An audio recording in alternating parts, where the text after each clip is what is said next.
Hello, everybody. Welcome to the Tesla Life. It is November 28th, number 75 we're on tonight. Things are a little bit different. I'll be your host, Mark Coughlin, and we've got a whole bunch of panelists to join us tonight. Starting in no particular order, in Chicago, home of the single digits, Mr. Tony Schaefer. Yeah, it's that time of the year here in Chicago where the temperature could go in centigrade or Fahrenheit, and either way, it's still cold. You can make up a new scale, and it's still going to be cold. Yeah. 25 Fahrenheit, which is negative centigrade, and then it's going to get colder tomorrow. But. Well, it's always positive in Kelvin, so you've got that to look forward to. That's true. That's true. Welcome to the winter, Tony. And in the Pacific Northwest, we have our friend Patrick Connor next. Hello from rainy Oregon. I'm happy to have rain and not snow. So don't have to shovel rain, do you, Patrick? That's right. And finally, rounding out the panel, last but not least, Mr. Paul Guzik from Boulder Hybrids in Colorado. Hey guys, I haven't been on this show for a while. It's glad to be back, and it was a nice, sunny, pleasant day in Colorado. It was probably 57, 58 degrees, and no rain, no snow, no cold. Wow. So you're not helping anybody, Paul. Really, Yeah. you're not. Yeah. hey, well, I'm the best we got because we got no one from California. So Oh yeah, we should. Which leads us to our silent panelist tonight, of course, Mr. Russell Frost, who is on assignment in Los Angeles today. He is at Media Day at the LA Auto Show. So we anxiously await what Russell will send us or share with us when he gets back. But that's where Russell is today. We have not annexed him from the show. He's just on assignment. I hope he brings back some good stories. The stuff from Rivian looks really cool.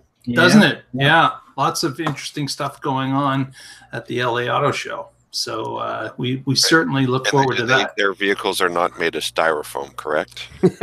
Apparently not. Plus, yeah.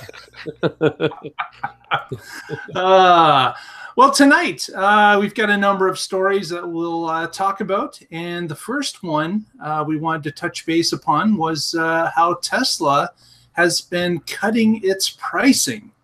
Now, it is cutting its pricing in a certain country, and that is China. Recently, they've gone through the price book for all three, the Model S, X, and 3, and they've been dropping the prices. And the speculation, of course, is that they're trying to eat up some of the difference between the prices with the, I guess, the trade war in effect between China and the U.S., where they're getting a markup on every car that is imported into China. So Tesla is I guess, taking away some of that sting by reducing the overall retail price. But of course, they make less profit on those cars if they're taking the price down a few levels. But what we believe is going on, of course, is that they are competing for market share.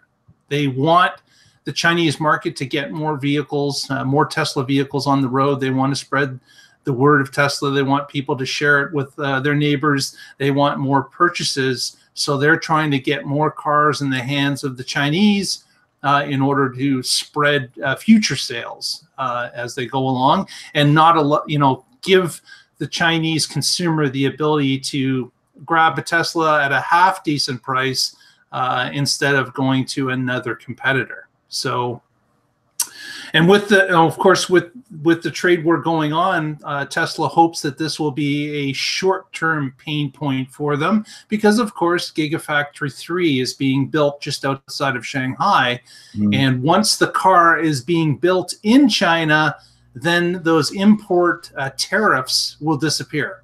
So Tesla is certainly hoping that they can ramp up the production of the actual Gigafactory 3 because that will allow them to make more profit when they start putting those cars into the Chinese market. Yeah, definitely it would make a lot of sense to get market share and create a buzz before the Chinese factory goes online. Yeah, it would. Yeah. Yeah, and if I was Tesla, I would do that too, because you want to keep the ball rolling. Right, and they can set the price to what they think the price is going to be when they start making them there. So then they don't have to change the price, but their margins will go up. Exactly. Right. Yeah. And they'll lose a bit on each car, but they'll make it up in the volume. That reminds me of that Saturday Night Live skit about them selling cheap. Yeah, exactly. Yeah. And how do we make it up? On volume, my friend, on volume. Yeah. I thought you were going to say that it was a short-term hurt because we have elections every 4 years. But you took the high road, and I'm impressed. I didn't even touch that. Yes, indeed. Yeah, so it'll be interesting to see how fast the actual Gigafactory 3 will get up and running, because of course the quicker it is producing cars, the quicker Tesla will get back into higher profits, which is what they need. You can't run on low profits for an extended period of time. Obviously, you can take some risk and do it for some period, but you obviously want to get back to the more healthy profit margins if you want the company to survive and do well. Right, and I think their plan there is going to be get an assembly line up and going, so you can do final assembly and get the batteries sourced from other local vendors, and then start making more and more of the parts at Gigafactory 3 as the factory builds out. But you can build just what you need for a final assembly line and start cranking out cars, and then continue to do more vertical integration within that plant as you can grow it. But you don't have to wait until we can make every piece there, batteries and body panels and everything, and you can instead just keep adding to it as you go. And Patrick, and I know this is just a guess, but would you think that they could start that type of a final assembly line within a year period? Do you think that would be doable? I know it's a guess, and I know you're not connected to it in any way, but I'm just thinking that is that something that you would think is doable? Oh yeah, I think they could start producing cars there next year, doing assembly at least. Yeah. Okay. How long did it take them to get the sprung structure up and that assembly line going? That happened overnight, didn't it? Yeah, exactly. Bam. They are the kings of sprung structures, that's for sure. Well, and in China, they're pretty good at cutting red tape, like exactly to build factories and build. I mean, they'll just put 1,000 people on the project and crank it through. So yeah, right. Patrick is definitely you're onto it right there. It's what is the minimum level necessary to no longer be affected by tariffs? Meet that as quickly as possible, and then back into everything else. Yes. Yeah. So our next story kind of dovetails into the discussion at the beginning of the show, which was about weather. Tesla has introduced a new version of the software, version 4.4.2. And lo and behold, after all the complaints about frozen windows, they have introduced something with cold weather improvements, they call it. And this is to help people that are having issues with their window freezing in position, and of course not being able to open the door because it's rubbing the molding across the door where it's typically locked tight. And also there's been an improvement to the charge connector locking mechanism or behavior for the car as well. And I received the update, the 4.4.2. And I did notice it seems to be the difference is that the window position comes down a little bit more than typical before the update. So you've got a slightly wider, space between the window and the molding when it does come down. And then, of course, when you close the door, it goes back up. But it does seem that something does happen when I put my foot on the brake, like the window goes up just a little bit more and finally seats into place. I could be imagining it, but I have tried it a few times, and there is something going on with the window when you put your foot on the brake, I believe. But that's what I found so far. The other issue was, of course, charge point. If a car was outside, people were finding that sometimes the charger itself would get frozen or locked into position, and people were having a hard time pressing the button and pulling the charger out. And what they've done now is they've unlocked the charger once the car finishes topping up. So if you leave your car overnight and it does a full charge overnight, as soon as it gets to the full charge, apparently it unlocks the charger. So you could just pull it out without pressing the button and unlocking it. So that's a new behavior that they've added to the car. Yeah, I ran into a similar situation with my car. It's not a Tesla, but after we got freezing rain here in Chicago over the weekend, I was similarly iced at a charging spot. Literally. Yes. Yeah. Yeah. Exactly. So now you have to worry though. If you're using your mobile charger somewhere and it unlocks, somebody could take your mobile charger. And that's what someone came up with quickly on the forums, that they were saying that this is a security compromise, that Right. You could lose your charger if you're using the mobile charger. Yeah. So it hasn't been proven yet, but is this cold weather improvement universal to all cars, or is it based on the actual outside temperature? I have not been able to figure that out either. Yeah, basing it on the outside temperature would be smart. You don't need it Much unless smarter. it's near freezing or lower. And so why do all these things if you don't need to? Right. So since, of course, the Tesla does, as many cars, have a temperature gauge, they know what it is outside. We're hopeful that it is only in cold weather. I haven't been able to test this because, of course, our temperature has dipped below and continues to remain cold. So we don't even know what that temperature point would be either. So And I'm sure they have a humidity sensor as well. So if it's cold and dry, it may not be as big a problem if it's cold and damp. Right. Interesting. that certainly would be the case. Yeah. I don't know if they would need to go that elaborate, but it'd be cool if they did. What's the temperature there, Patrick? I don't know. It's in the 50s probably. It's damp. Yeah, I mean, perhaps you could. So we'll wait. Go out. I don't have this software update on the 3 yet. Okay.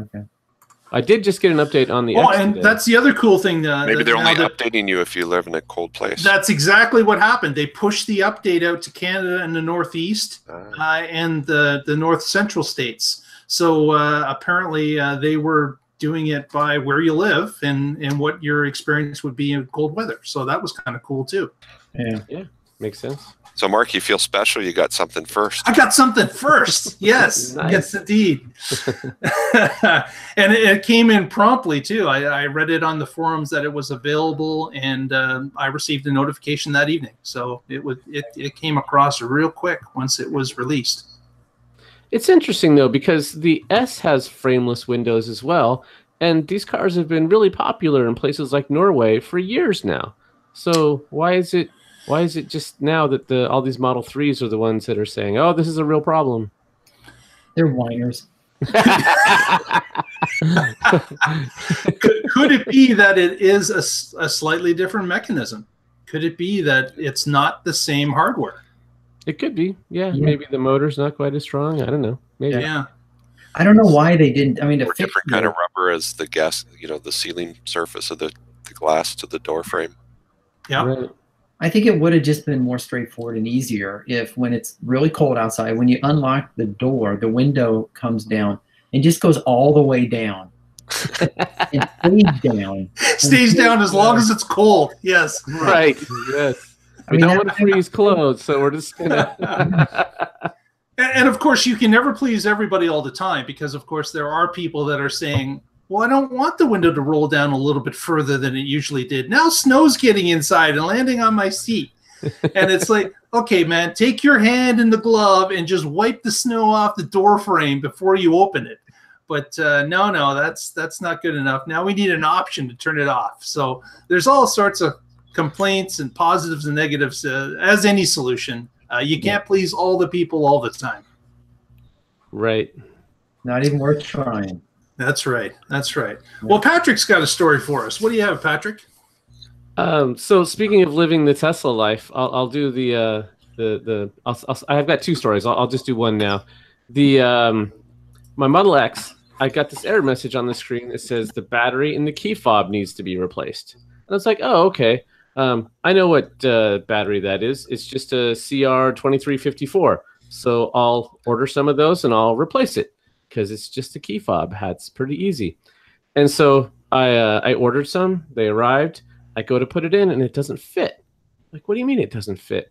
And then so I started looking on some of the Tesla forums, and it turns out that battery that Tesla uses is a special order that Panasonic makes just for them, and the sidewall is a little shorter so that it'll fit in that fob. And so I called That's Tesla. pretty douchey. Yeah. I don't, 4.5. right. So and you can't go to Walgreens and buy it. Exactly. And this is not the case with the Model S. I didn't realize this either. The S and the X have different fobs. I assumed it was based on the same generation of vehicle and that they would have the same fob. They look the same, but nope, there's slight differences, and the battery is one of the differences. So the Model S owners don't have this problem. And so I called Tesla service and I said, how can I get one of these? And they said, oh, just drop in and come pick one up. And I'm like, oh, the service center is downtown and I'm on the west side and it's not real convenient to get there. And they said, oh, no problem. We'll send the mobile service ranger out for you. And to change your remote battery? yes, exactly. Oh, Yeah. And I was like, no, that's not necessary. I don't need that. And then I kept driving around and this message is popping up on the screen all the time. And it's there all the time when I'm driving. And it really started bugging me. And I'm like, all right, fine. Send the mobile service guy out. So mobile service showed up today and changed the batteries. And I said, well, can I just have a couple extras so that next time this happens, I don't have to call you guys? And they were like, oh, no, it's great. We this is what we're paid to do. It's fine. We love We'll come these out." calls. But that costs them like $150 to send the guy to your house. Right. There's one of their mobile guys lives near me, so he's always happy to get a call from me because then he'll schedule it at the end of his day. Right. So then So you can go home early. Home is short. And so he doesn't have to drive an hour and a half when he's not on the clock to get home from wherever he happened to be. So now, okay, so the story gets worse. They they finish, everything's great. I'm like, oh, thanks. And then about an hour later, I'm driving. Guess what pops up? Your fob battery is low. Please replace it soon. Yeah. So I don't know if they just happen to give me a bad battery or if there's something weird in the software. Put it in upside down. It does work. So if it was upside down, it wouldn't work at all. Yeah. So yeah, that was my Tesla life experience today. I have in the past pulled a battery out of something and then forgot which battery came out.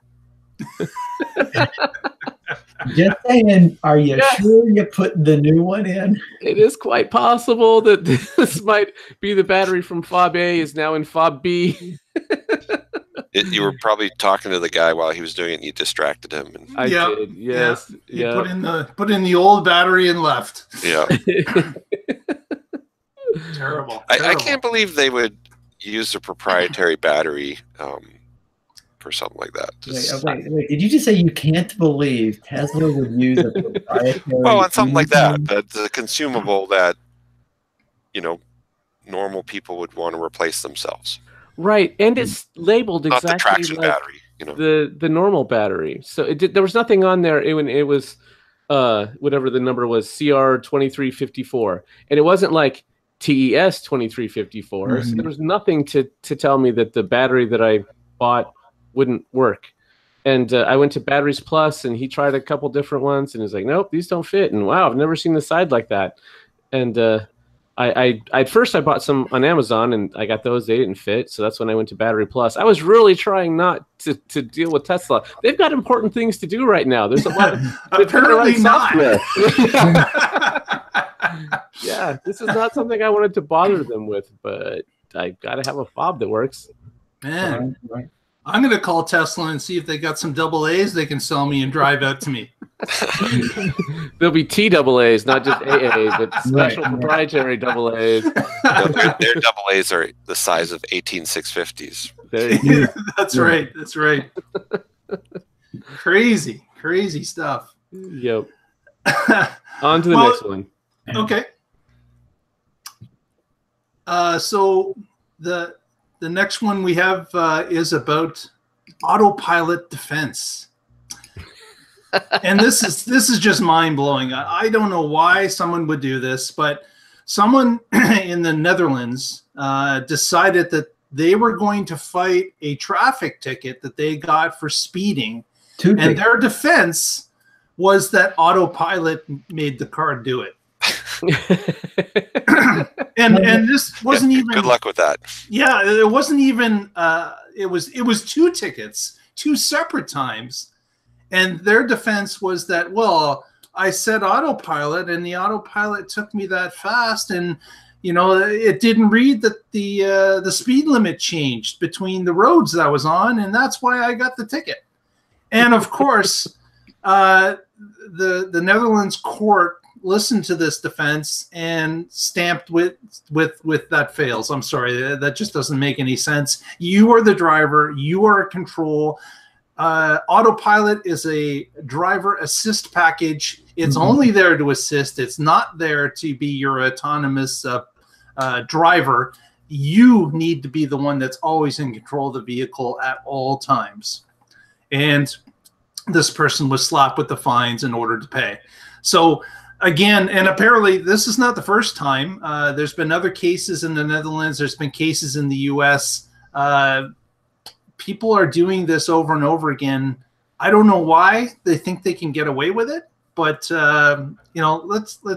let's be honest here, people. If you're on autopilot, you are in control. The car is not in control ever. You are the ones that are in control of the vehicle, and that's it. If you're behind the wheel, you're responsible.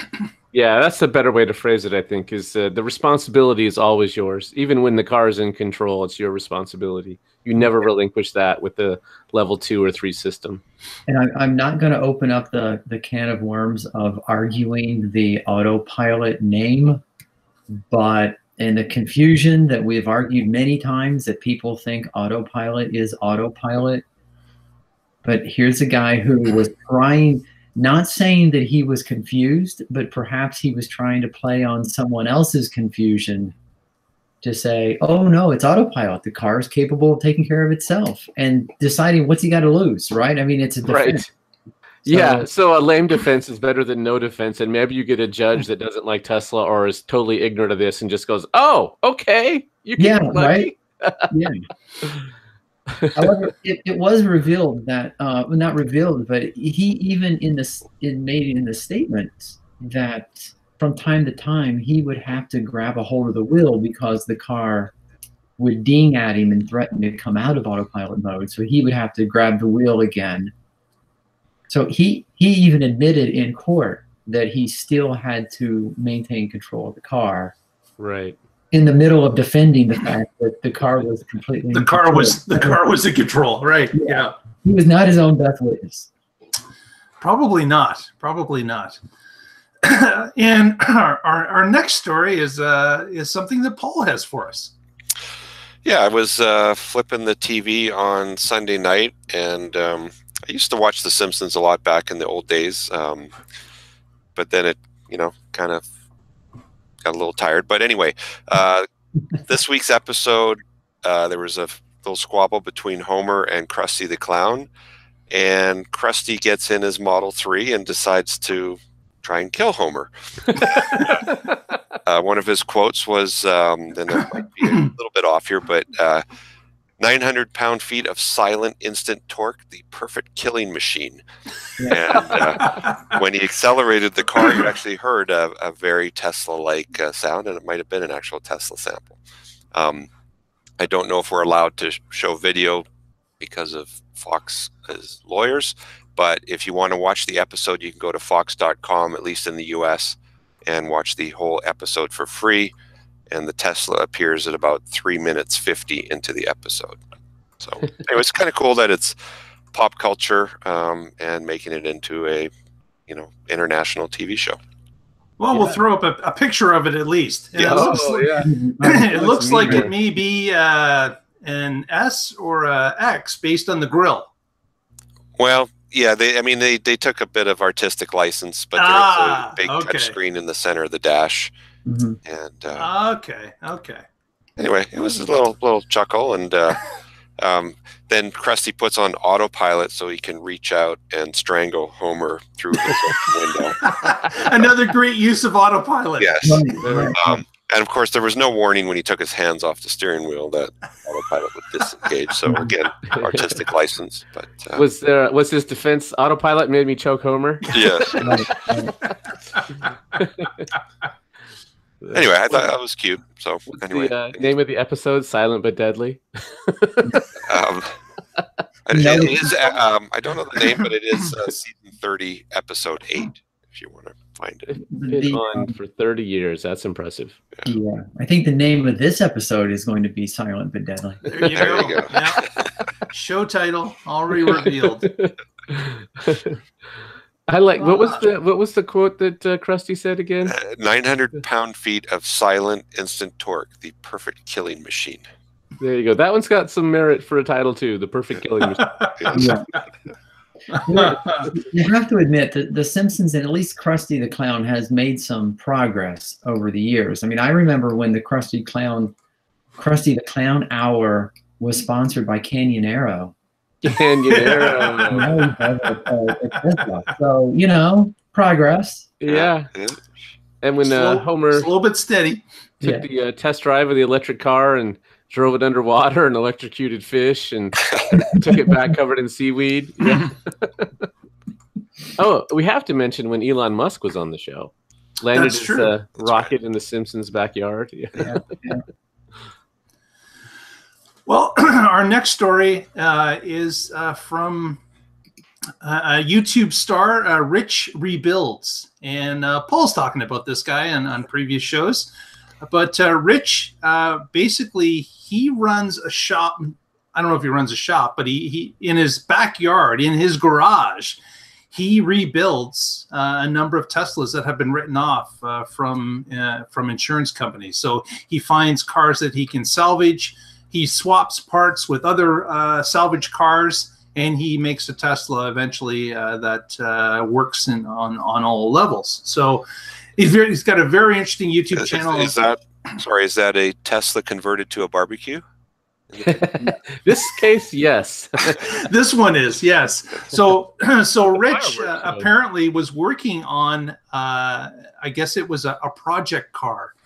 He was working in conjunction at another garage, and they were building a car that they affectionately called Daisy.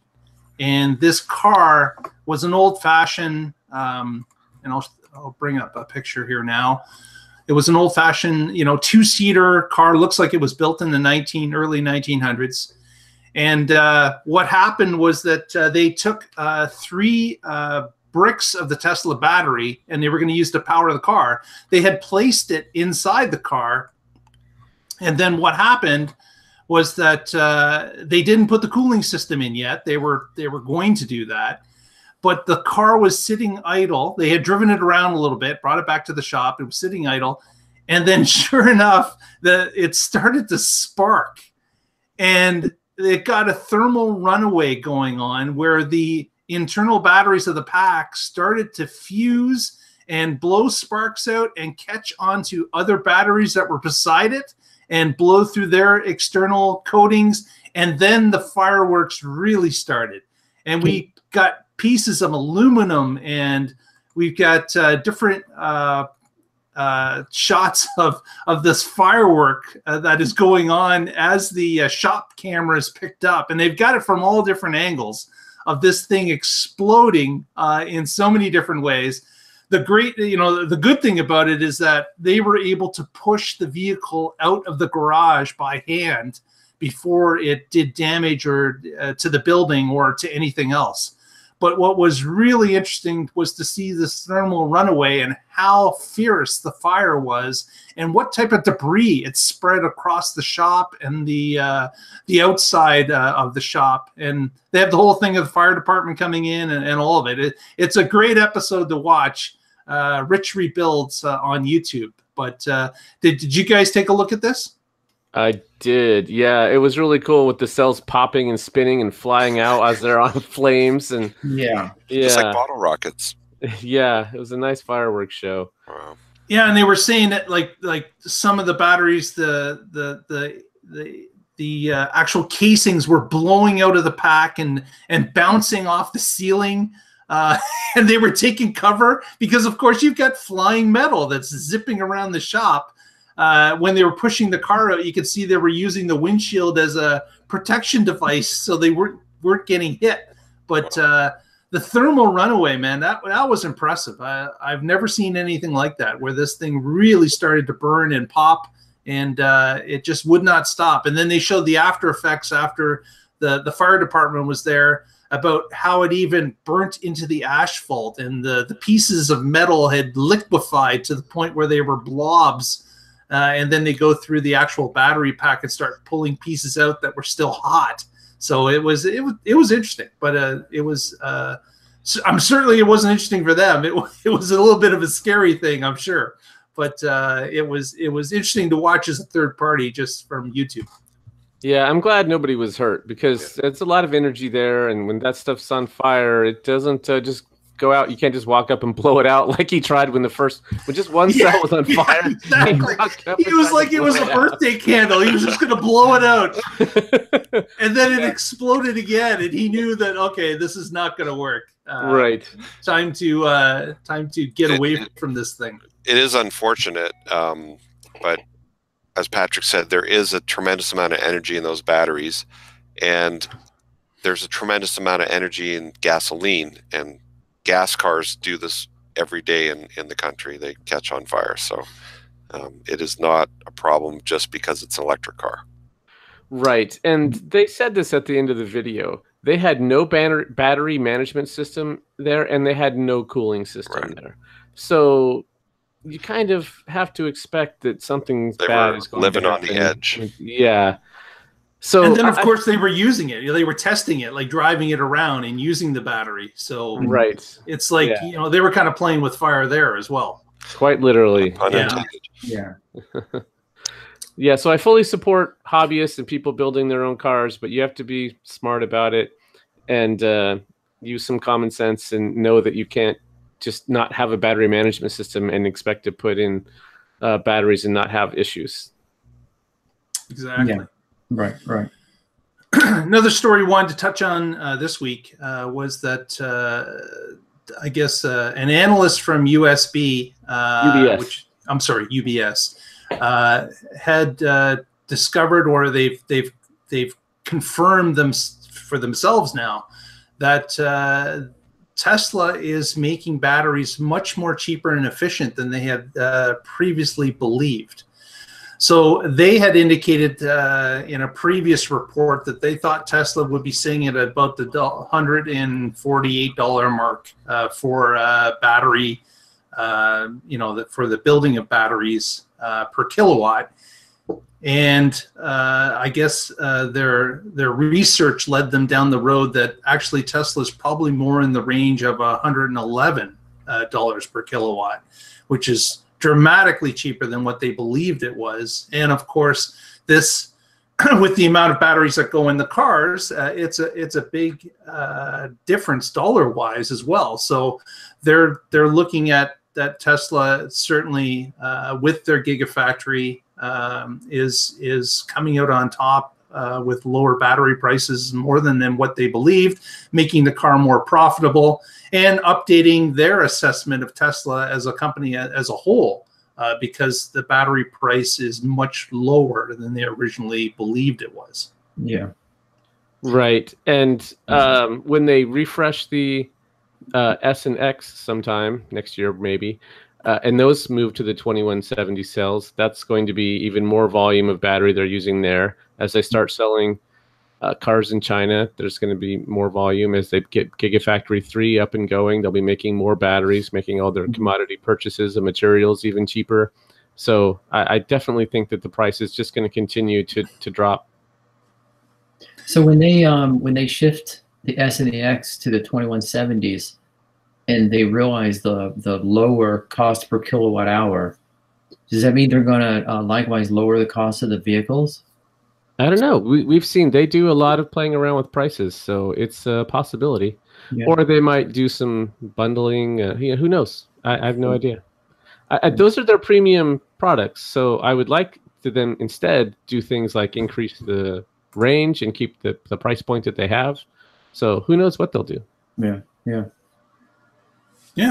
So interesting to see as Tesla professes to be the most efficient with their battery build, and this of course backs them up. And as Patrick has mentioned, with more volume, it's just going to get better for them. Maybe the sub $100 per kilowatt is in sight. So that would be interesting to see. Yeah, definitely. And this is another example of an expert just validating what Elon and others have been saying for years. Right. Yeah, it took them a long time to get here, and their price target was still low. I mean, they bumped it from $180 per share to like $220 per share. Right. You just said, okay, they're market leaders in this growing market, and so we'll slightly nudge up our estimate. So I still think they still have some coming around to do, but okay.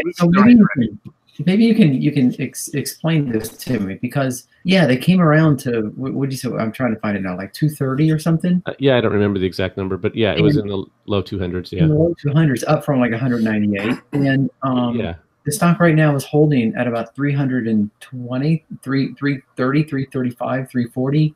Right. So I don't get it. Do they really? Well, they're saying that the stock value is currently too high based on what they feel the company's worth.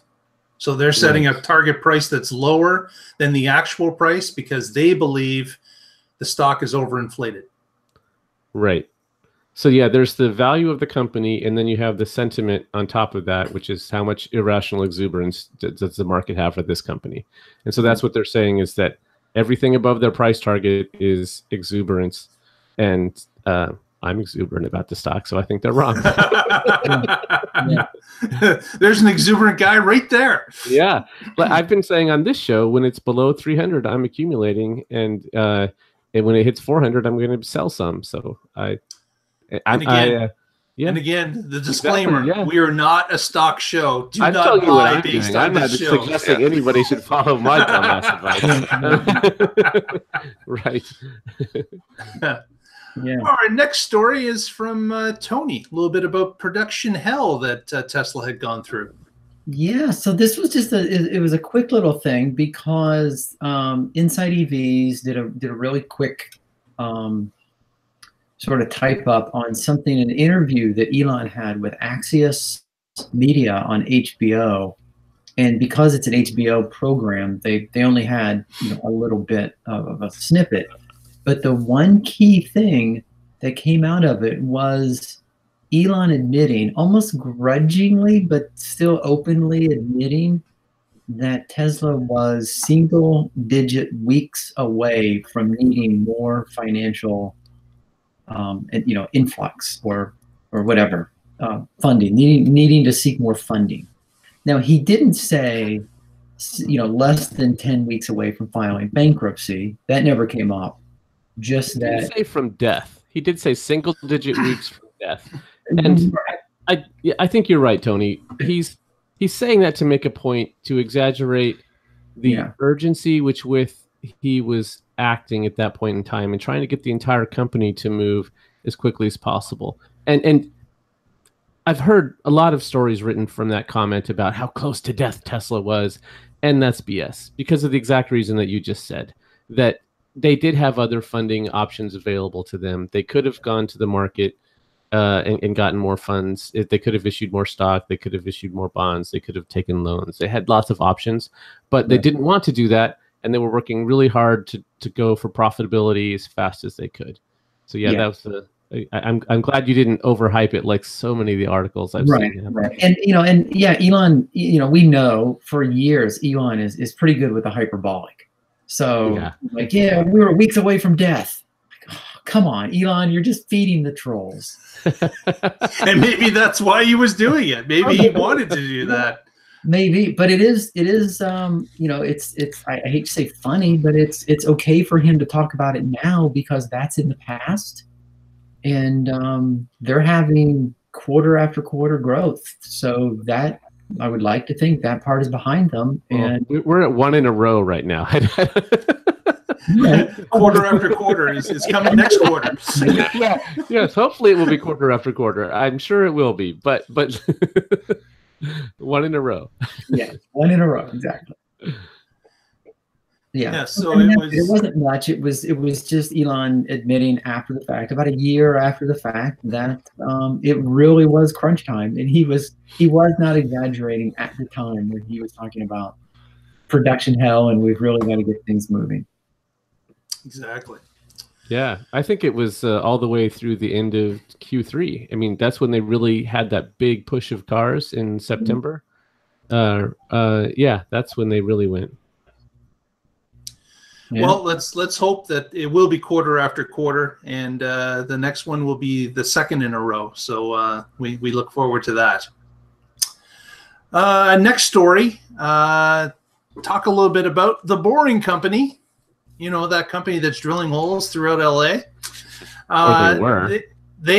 They have, of course, there is going to be an opening coming up December the 11th. They're opening up to the public a tunnel that is near or in Hawthorne, running from SpaceX down to what they call O'Leary Station.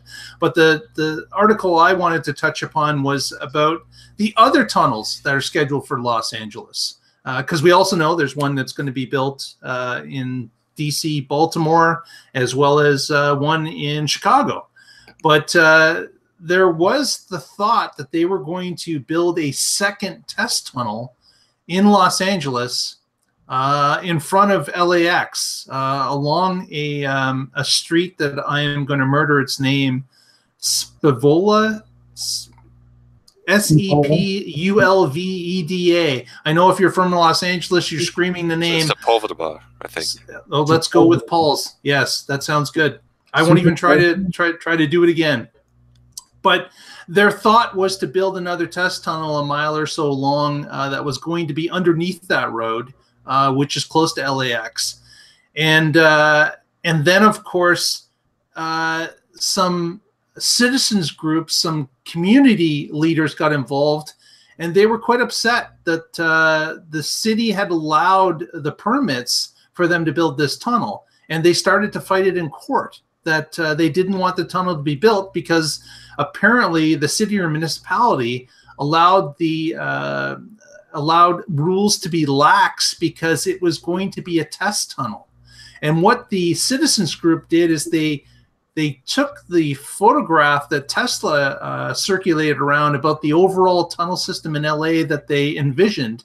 And of course they said, well, look at this test tunnel. It is part of the network. Mm-hmm. So you're not going to really build this just as a test tunnel. This will be part of the overall network. Therefore, you must go through all the hoops and hurdles in order to get approval. And Tesla, I guess they fought it a little bit, but eventually they felt it wasn't worth their while, and they have dropped the idea of putting in that second test tunnel.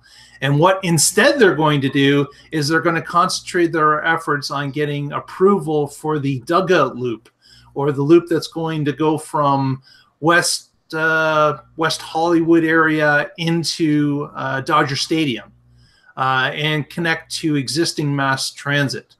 So this is a bit of a change for them. They've talked about the dugout loop before, but this is where they're going to now concentrate their efforts on. The next tunnel, they believe, in Los Angeles will be this Dodger Stadium link, as opposed to running it along close to the airport.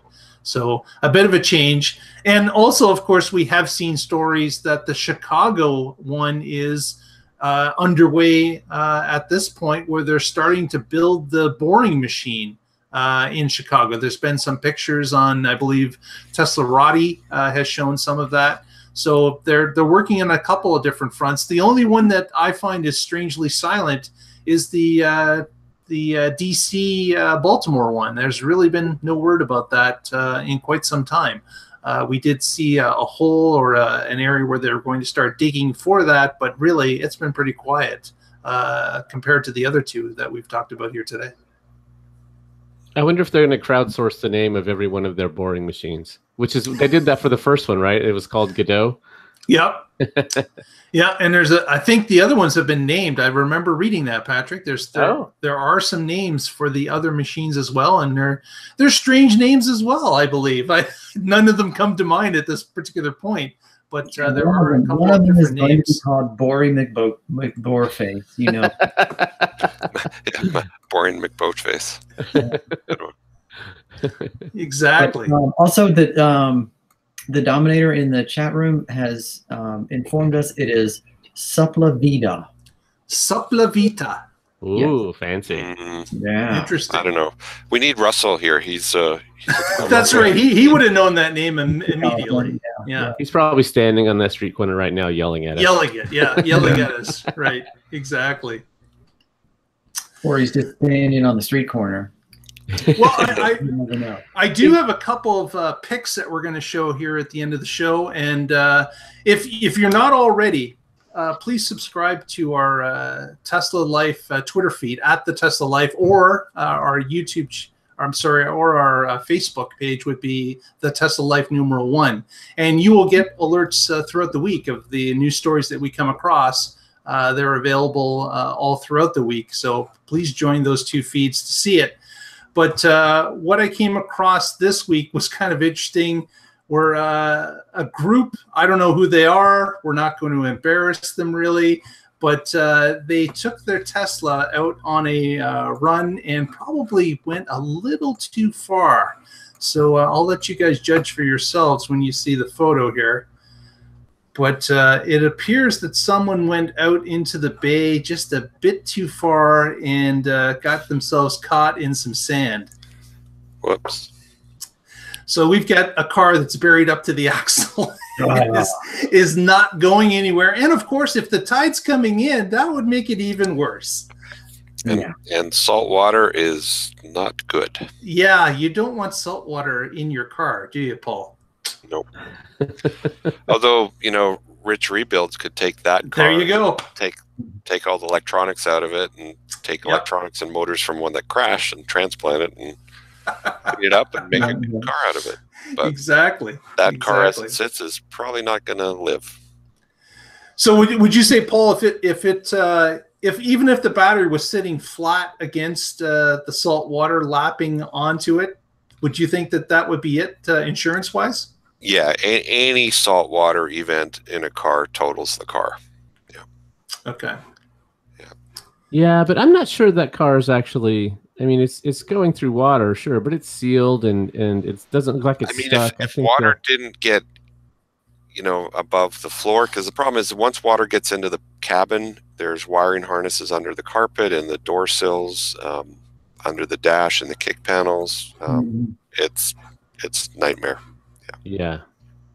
I hope they didn't. I mean, if the water stayed below the wheels, it might be salvageable, but salt water in cars is never good. That's good advice. That's exactly. It's never good. If they were looking for a photo of their car on the beach, they would have been much better off just photoshopping it like the rest of us.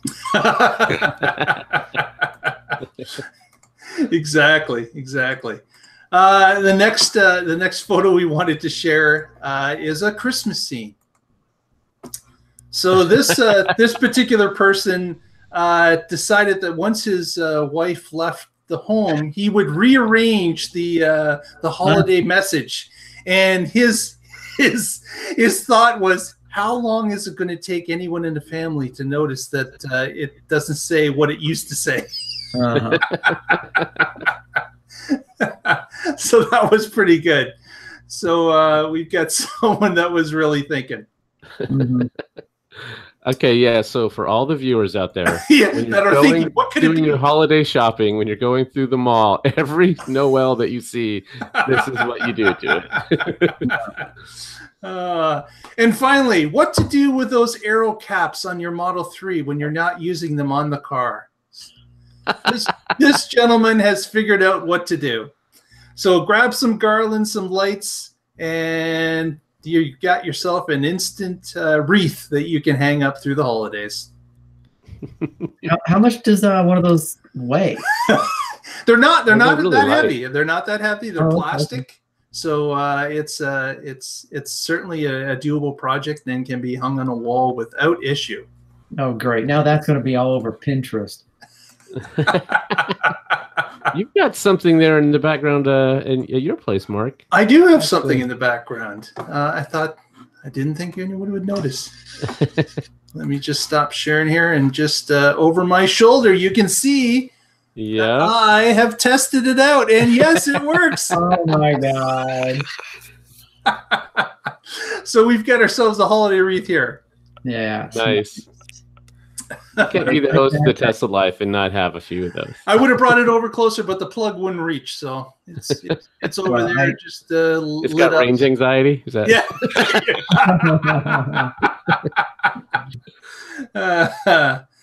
So what you need is a 24. You need a 2470 to power that, and you'd be fine. That's right. That's right. Yeah. Just get a Tesla battery. There you go. So that's the show for today. Anybody? I guess we'll go for shout outs. Paul Gusak, what have you got to say? So for those of you new to me, I own a business in Boulder, Colorado. We fix and repair hybrids and electric cars. And if you're in the Boulder, Denver area, check us out, and maybe we can help you out. And for any EV collector enthusiast out there, we are auctioning on eBay an actual Coda EV, which is rarer than a Tesla Roadster. Not quite the build quality of Tesla, but Not quite the price either. yes, but it's auctioning off with no reserve. So someone might get it right now. The bidding's right around $1,000. So maybe $1,050, you could own any extra EV. Just go on eBay, search for item number 26405-996-5341. Shameless plug for a shameless EV. There can't be a lot of Coda EVs on there either. If you search for Coda electric car, you'll probably find it. Very good. Very good. And Patrick, do you have any? I'm sorry, Tony, go ahead. Paul here. Since you have a shop where you rebuild, I just out of curiosity, how many Tesla battery packs have you torched lately? 0. We have not gotten into sort of the rich rebuild thing with Teslas, but we might get into it. There's quite a number of them around here, and they're coming up in the insurance auction, so we might get into that game. Might get into the torching game. All right. Well, hopefully not the torching part of it. But, If you want views on your YouTube channel, you've got to sacrifice a few batteries. Yeah, just roll it out and let her go. Yeah, just make sure you got a few different camera views, and you'll be famous in no time. Patrick, I understand that you've got a photo or two to share. Oh yeah. So speaking of shout outs here, let me see if I can share this. I'm gonna give a shout out to these glass suction cups here. Let's share this. All right, can you guys see that? So the nation's Christmas tree was brought through Oregon recently and just set up, and today the household here has one, and we delivered it on top of the X. I've got these glass suction cups. Can you see what I'm sharing? Yep. yeah. So it's like a roof rack that just sucks onto the roof. They're actually made for carrying glass. Uh, Oh, And there's a close up of it, and the glass has a bit of a curve, so it's kind of when you get one of them on, the other one's a bit of a, you have to push pretty hard to get that one on there. But each one's supposed to hold 200 pounds, and so 3 of them is sort of overkill for a little tree. But it stayed on, so that's the important part. That's fantastic. So it's like a That's portable neat roof rack that you can use at any Yeah. point. Right. Yep. That was the plan. And I bought them last year, and they worked great. And so I did it again this year. That's Man, a handy household holiday hint. You should take a few of those photos and put it onto our Twitter feed with the hashtag of Tesla Tips. Oh, there you go. Yeah. Yeah. I'll do that.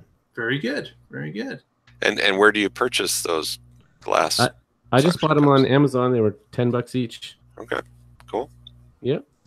So you could even like tie your skis to those and stuff. I guess the as long as you maybe a bungee cord or two might help be a lot easier than twine. Or could you fit your foot under that where the handle is? Yes. Gonna ride surfing. on top of the glass. Nothing like surfing in a Model X. Do not try this at home. Now, we talked about not giving stock advice. Yeah. This is all fine. Suggesting. Anyone can do this. Or play a game like see if you can hang on while you accelerate. Ludicrous mode. Yeah. So when you're telling your financial guy that we gave you financial tips, make sure and also mention we suggest that you surf on the roof of your Model X. Right. Yeah. You remember how every game of Frogger ended, right? Exactly. Mr. Tony Schaefer. Well, I don't have any good pictures or anything. Just thanks to everyone in the chat room. I see some new faces in the chat room, which is awesome. I think you're still on me, Mark. Oh, sorry about that. Yeah. So thanks to everyone for coming and hanging out. I think probably like what would we say? Silent but Deadly was a good show title. Or what did you say? A 3-ton way to die? The Krusty the Clown quote. Yes. The Krusty the Clown quote. But yeah. Otherwise, thanks for everyone for joining us in the chat. Okay. Very good. And I'd like to appeal to anyone that is not subscribed to the current YouTube channel to please press that subscribe button. Every subscriber helps us out with our numbers, and we would really appreciate it if you can do so if you haven't already. And also, again, follow us on Twitter through the week at The Tesla Life and on our Facebook page, The Tesla Life #1. We'd also like to thank Lee Moon, who provides us with our show music and allows us to use it. Thanks very much, Lee. And I think that's about it for the week. So tune in next week and find out what's going on in the Tesla life.